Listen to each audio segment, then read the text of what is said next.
What I learned making a Soulslike named Willful. Early last year, I had a strong desire to make an action RPG.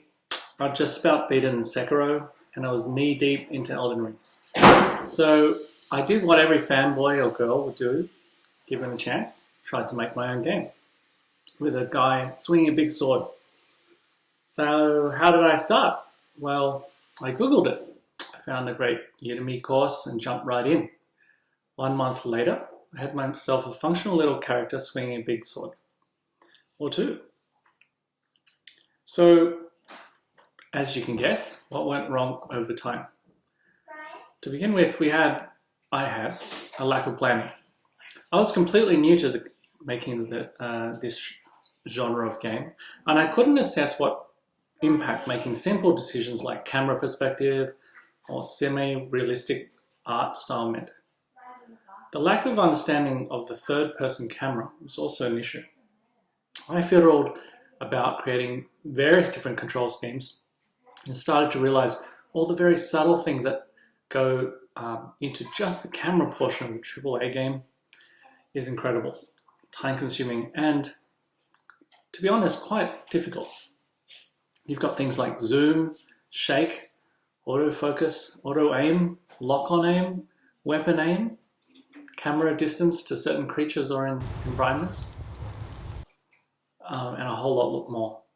So I had a limited understanding of animation as well. I thought I was really clever. Went and found and analyzed some frame data from Dark Souls. But this alone, obviously, is not enough.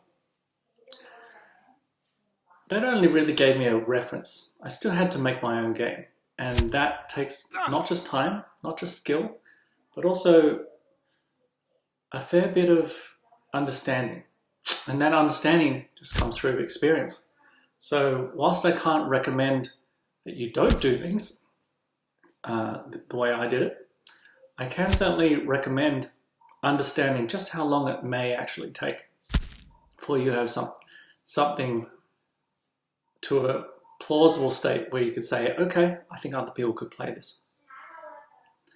The other problem that I soon discovered, well, not soon enough obviously, but eventually discovered, was that a semi-realistic art style makes it a little harder for somebody or a small team or somebody like myself to stand out.